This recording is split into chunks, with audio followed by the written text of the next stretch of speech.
you want to say a little bit about how the camp's going, about the fight, 2 days out? Yeah, you asking me a question or you want me to talk about it? Yes. Yes. Yeah. Well, the camp's gone great. It's been a very, very tough camp, if not Martin's toughest camp to date. Well, it's definitely Martin's toughest camp to date.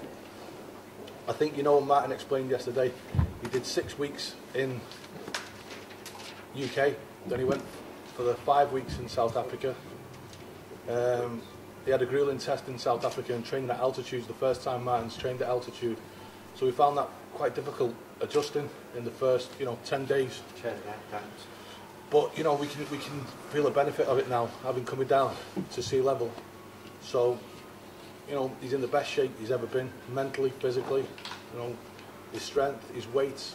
I think the way he's made his weight now. Martin's quite a big guy for a middleweight, but the way he's made his weight this time is better. He's been eating so well in South Africa because he's had personal chefs and a great team out there looking after him, cooking for him. So I'm more confident than any other fight he's ever had at the moment that he's going to go in there in his best shape. And all I can say is, if he's not good enough on the night, there's nothing more he could have done to be good enough. So I'm so proud in the way he's adapted to this fight. He's been waiting for this fight for a long time. It's a plan we've had for a long time with Rodney Berman. And in some ways, this Monte Carlo here, it's like home to us now. As much as it is for GGG, to be fair. Because GGG's fought here twice, and everyone's very receptive towards him and Martin. So, I'm looking forward to Saturday night, and I'm looking forward to seeing how good Martin really is. We've seen in the past, the bigger the fight, the better you see out of Martin Murray. So, Saturday night's going to be a great, great test for Martin, but also a great test for GGG, because he's no doubt about it. He's the best fighter Martin's the best fighter he's ever faced. Questions, guys? Martin, you said yesterday during the press conference, I have a feeling. You have a feeling that it's going to happen. Could you tell us more about this feeling? Is it a dream or what is that? No, it's not a dream. It's just, I've been in 2 previous world title fights. I was a little bit. First one, I was, not doubting myself, but it was my first test at, world level. So I knew I could win. Same with the Martinez one. I knew I could win, but I never had a feeling in them 2 previous camps like I have with this one. Everything about this has just seemed so natural. The way everything's fell into place, the way it's worked out, and I just had a feeling. I can't really explain it. I know how tough the fight's going to be, like I've said, but I've just got a feeling that no matter what happens, I'm going to get through it and become world champion. You've been over to South Africa for training camp. How has that gone for yourself, and how have you prepared differently for this fight against Golovkin? Well, by doing that, by going to South Africa, I always train hard. I always have done. I've always had good long camps. Usually we do about 10 weeks. When we've got a date, we work from 10 weeks out, but we did an extra 2 weeks for this one, so we've had a 12-week camp. Did 6 weeks in England, training over Christmas. It wasn't nice. Obviously the sacrifices you have to make, but that's part of the job. But 10th of January we went over to South Africa. The reason behind doing that was for the altitude. If the science behind it is right, then I'm the fittest I've ever been. I've never trained in altitude before. As Andrew said, really felt it the first couple of weeks, but as time went on, I got a lot more used to it, so I've definitely benefited from it. That was one of the reasons. Another reason was the weather. It's been absolutely great over there, the weather. It's usually when you train in England, you train, you get wrapped up. I've got my trackers on, my long johns on, my hood, my hat, everything, and I'm home. Over in South Africa, it was shorts on after training, shower and sunbathing, so it was good to get that bit more sun. It was a lot easier as well getting up in the morning, or overnight training, going for a nice steady jog in the weather. Again, like Andrew said, my weight's the best it's ever been, and I think it's partly because it's so easy to train in nice weather, as well as having the chefs in the team at Emperor's Palace in the Doriel Hotel looking after us. They've been absolutely amazing. Bob Yeardham and his staff. Yeah, so that was another reason, and the third reason behind it was just to get away from my family. Anybody who knows me know how much I love my kids, know how much I'm a family man. Being away from them for so long, it's crippled me. It's been hard. First couple of weeks there, I was thinking, what have I done here? You know, what have I done? But then, as time progressed, I started seeing the finishing line with the fight getting closer. Things started improving in training, you know, getting better, feel the benefit of the altitude. And it just took me away from my family life. You know, it took me away from just doing little things in the morning, like sorting the kids the breakfast out, while Gemma's upstairs getting dressed, and, you know, doing the school run before training, just all little things like that. It just took away them tiny little things, and, you know, I had to do something that I've never done, and this was it. You know, I think I've come so close twice before, and, you know, by the smallest of margins I've come up short, and I just needed to take away any little type of regret come fight night. You know, it was all about no regret to me when it come to Saturday for the fight, and I can honestly say it is. I've trained the best I've ever trained. I've been the most focused I've ever been, and it is about no regrets. You know, don't get me wrong, I want to win more than you'll ever know, more than you can ever imagine to. But if that doesn't happen, worst case scenario is I can be happy with myself. All I can do is my best, and I've done it. Why not do everything that you're doing? Why weren't you able to do that before? Why did it take to this point to do To be honest, yeah, I didn't want to. It took a lot for me to get me away from my family. It took a lot. I thought, you know, I thought that I could win the world title without doing that. You know, I love my family life, I love my home life, and yeah, that's the reason I didn't want to do it, and it took quite a bit, Andrew, didn't it, to get me to go. I think another big reason is, which you have to take into the facts, is when Martin fought Stern, Martin was fighting on peanuts. You know, he fought for peanuts for that chance, and, you know, Stern tried to get us to fight before we signed for Rodney Berman. Stern offered us the fight to fight him, and we turned down that world title chance to fight Stern for this fight. We were always ready, preparing ourselves for Golovkin. In our opinion, and in most people's opinion, he didn't have the money. He didn't, just go back for 1 second. He didn't have the money before, right, to be able to go to South Africa. This South Africa camp, he's took sparring partners, he's paid for sparring partners, he's paid for hotels, it's cost him about £40,000. That he was fighting for, like, maybe not a lot more than that for the Stern fight. So it's all about stages in your career, and obviously the better and more money you're getting, the more you can put into your camp. He's invested this time hugely in for this fight. So most of the guys, I was speaking to somebody yesterday who saw Daniel Geale when he fought GGG the last time. I honestly thought he'd be more of a test than he was, right? Because he's a good boxer. Daniel Geale can box. He's a nice guy as well, you know. But what he did was, HBO and all went to Australia, and he was doing his normal routine every day, like Martin said, taking the kids, doing this, doing that. Great, that's great. But what you've got to do against someone who I consider GGG, and Martin will say he's the best out there at the moment in middleweight until Saturday night.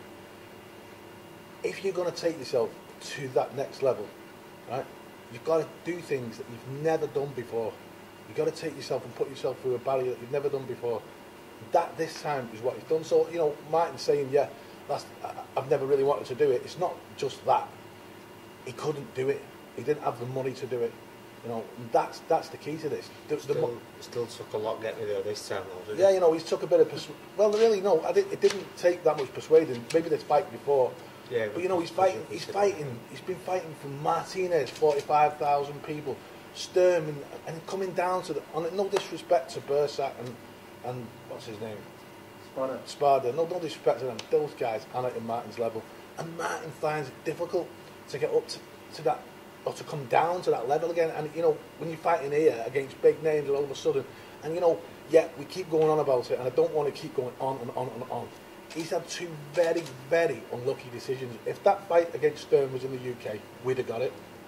Martinez, I'm going to be honest with you, I'm glad he didn't get it, the decision, because he wouldn't be here now, right, if he'd have got that decision.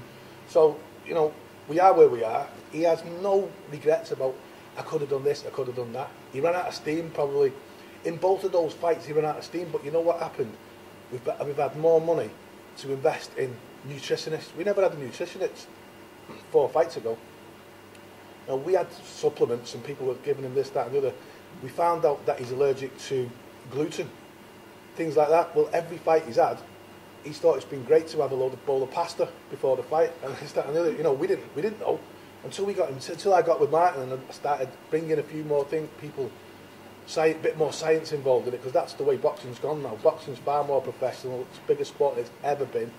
And he needed to be tested, and we tested his body, and we found out little weaknesses that we didn't even know were there. We found out allergies that we didn't know were there.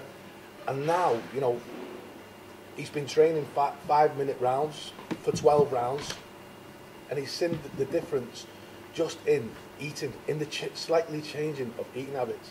He sees a difference. So when we're looking back on the past, and you're talking about losing the one loss and the draw on his card, if you look at those fights closely, you'll find that in the last 2 rounds especially, all right, he's at altitude in Argentina, things are a little bit different, but he did run out of that little bit of steam that and they're saying to us, the scientists are saying, well, I can't even believe that you got to the 12th round in the way you did. Eating what you've been eating, that your body's allergic to some of these things, you know, doesn't agree with your body. So things have changed behind the scenes that, you know, we can talk about now, you know. And that investment in all these things has been made, and he's put a lot of his money back in to being the best. And where he is today is down to those little things. But those fighters that we talked about before, that he's had on the lead up to Golovkin, honest to God, right? Every single one of them is like a sparring session. We did not want to knock out first round, second round, and people talk about, oh, Murray hasn't got the punching power. Let me assure you now, right? He's got amazing punching power, but he's got an all-round ability. He doesn't need to take risks. He's a great boxer. You know, he's got great foot movement. He's got the power when he needs it, and on Saturday he needs it. So he's going to go all out. And if I can just say this one thing, and I hope you don't mind me saying this, I was laughing with him yesterday, right? We always have a little talk, and he always shows me pictures of food and this, that, and the other, because he's dying to eat a burger on Sunday, right? He said to me yesterday, I said to him, you know, he said, you know how far I'm prepared to go here? I said, don't plan Sunday, because I could be in hospital. I'm going to give this everything. That is the mentality in his mind. He's willing to do anything. He's putting his body on the line to make it and to do what he needs to do on Saturday night. How would you about that mentality? Do you see this as your last opportunity for a world title shot, given the 2 chances you had? If I'm honest with you, no. Looking at the longer picture, I don't, because I've been a professional now 7 years. I'm only just getting into my prime. I think there is going to be, if this doesn't work out, opportunities after this. But having said that, this is all I'm thinking about, and you know, this is it for me. I can't think of anything but this fight, and I can't think past it. Martin, when you won prize fighter, did you envision that you would be in Monte Carlo facing potentially one of the greatest fighters of our era? Never in a million years. I'll be honest with you, when I turned professional in 2007, my history is well documented, you know.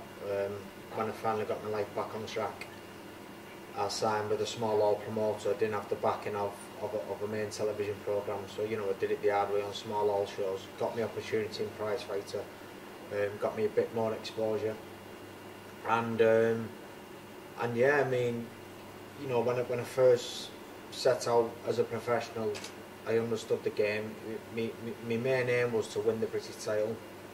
You know, my main aim was to win the British title, but also my aim was, starting out as a professional, to reach my full potential, dedicate solely to boxing, 110%, give it absolutely everything, knowing at the end of it that when I retire, I can be happy with myself. You know, I can living comfort with myself, knowing that I give it me all. So my first thing about doing was my aim was win the British title. Obviously, when I won that, you start raising the bar a bit more. You know, you start raising your goals. You know, more realistic goals.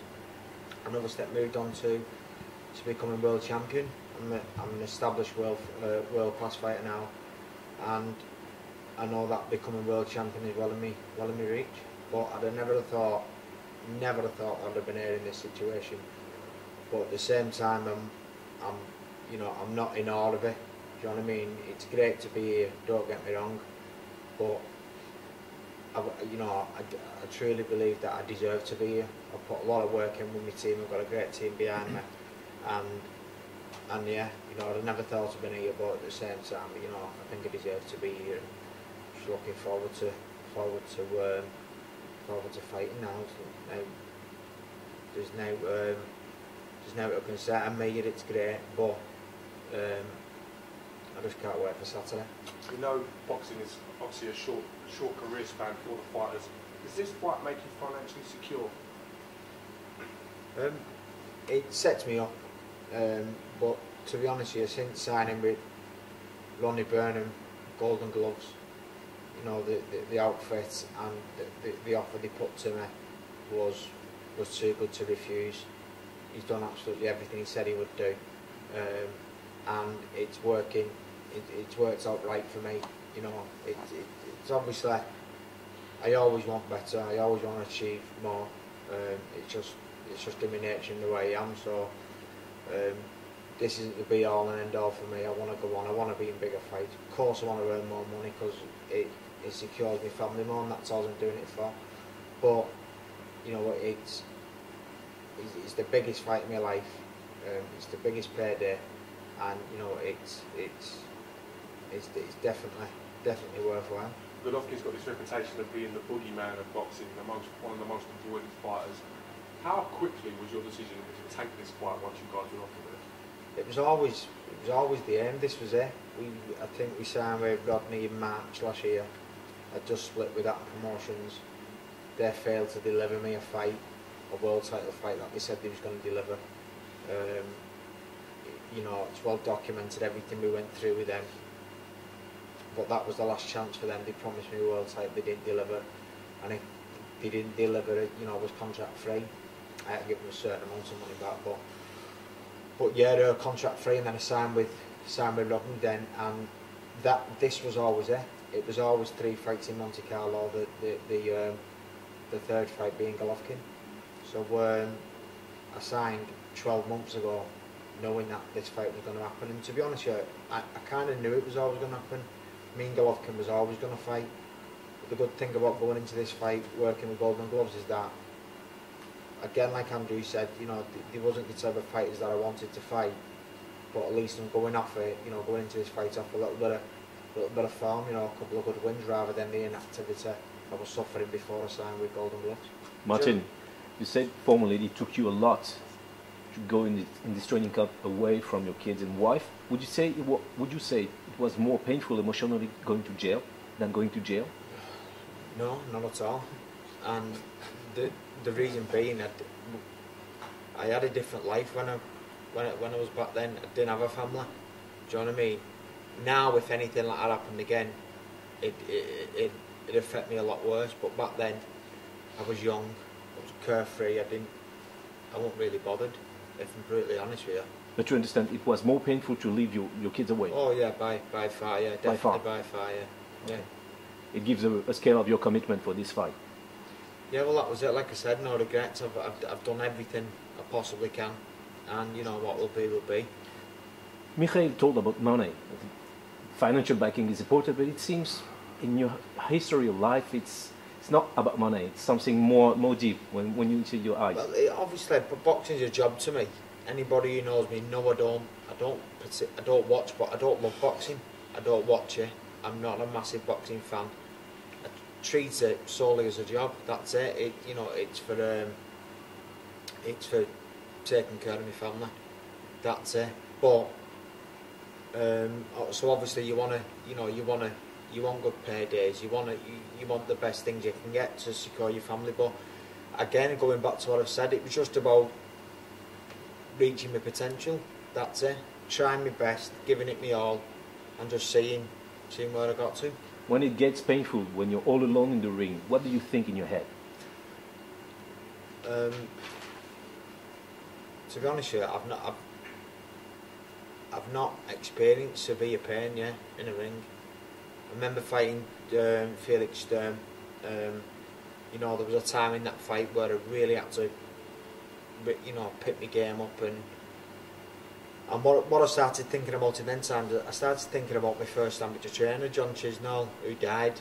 You know, I was very close to John, and he was a massive inspiration to me as an amateur. And he died in 2005, and he's a massive inspiration to me since. That's the only time where I've really felt it tough in a fight.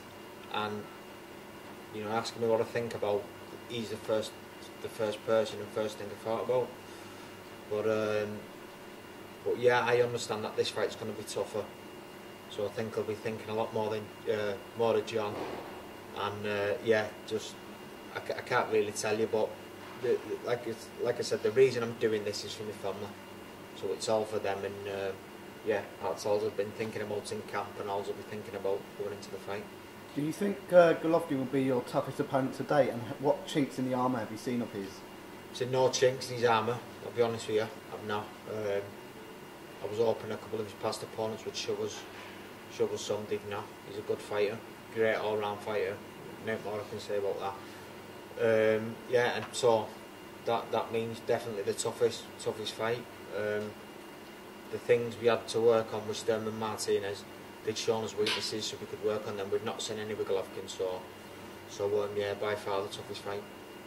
Martin, Gennady is a huge puncher. He's been in a streak of 18 knockouts. How do you approach this power in the fight, and how did you prefer specifically for it? Well, I've just approached it as the toughest fight in my life. You know, I'm willing to go through hell. I'm willing to go through whatever it takes. He's got power. I understand that. But yeah, I've just approached it like that. I understand that everything that's going to happen and what can happen, and that's just been my mentality going into the training camp. I've accepted that that's going to happen, and you know, I'm ready for it. Aren't you afraid of being exhausted by being anguished about the power, not feeling the power that is in front? Is it being exhausted by? How do you mean? By thinking of it? Yeah, of course. Not feeling it. Well, being afraid of it. Well, I'm not afraid of it. That's the thing. You know, I understand it's going to happen. I'm not afraid of it, so I'm not exhausted about thinking of it whatsoever. Like Martin said yesterday, right, to a journalist yesterday, he's expecting to go in there and be hit as hard as he's ever been hit before, ever. So, if he doesn't hit as hard as he's ever hit before, it's a bonus. But he knows what he's in for. He knows how hard this guy hits, and that's what we got into at the start of the fight. 18 knockouts, you know, and we're going to be the ones who's going to be trying to stop that. Well, you are. Well, 29 guys have tried, 29 guys have come with a plan, and 29 guys have failed. What makes you sure your plan's going to work? To be honest with you, Clinton, I don't. You know, it's not a foregone conclusion that I'm going to win. I'm going to go in there and give it me all, that's it. But I think my mentality for this fight, and as a fighter, and also my versatility. You know, how versatile I am as a fighter. You know, I can box, I can fight, I'm good defensively, good going forward. I'm good at nullifying what other people are good at. So I think that's, you know, that's what makes me. Makes people think that I've got, you know, the most chance in him to beating Golovkin in his toughest fight today. It's really interesting to me when you say that you wanted to fight Gennady, because usually people do not want any business to do with them, and just that whole concept kind of intrigues me. Why were you just so adamant to fight someone like him?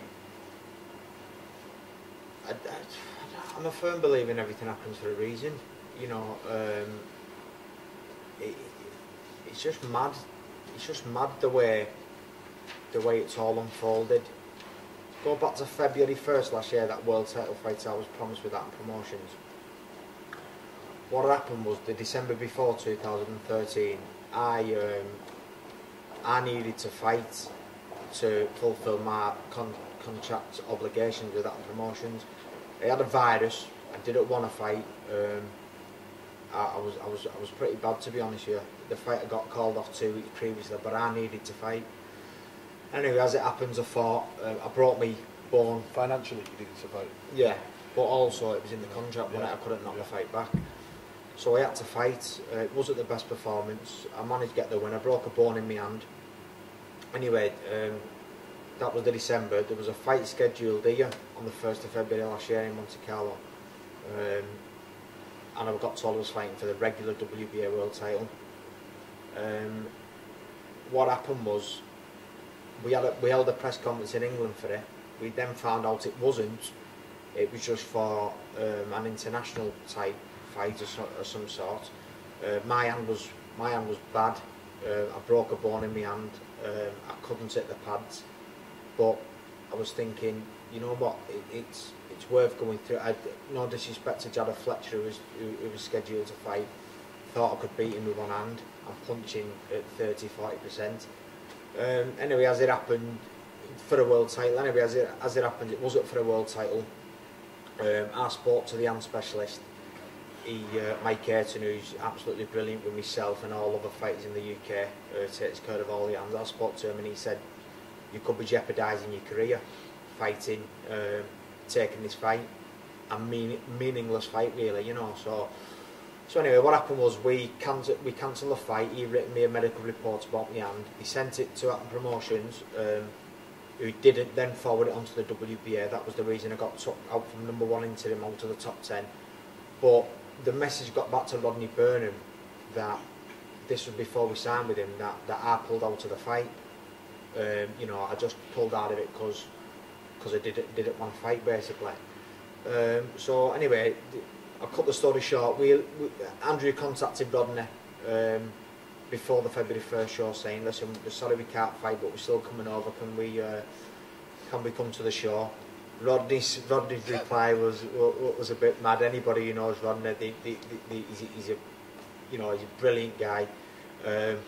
But he come out with a mad reply saying that we wasn't invited. You put the whole show at jeopardy. But to be fair to him, that was his understanding of what had happened, even though it wasn't true. Anyway, we've come to the show nevertheless, me and Andrew and a couple of other friends. We watched Golovkin live, which was good to see. And then we left the show. A couple of weeks later, we was contract free.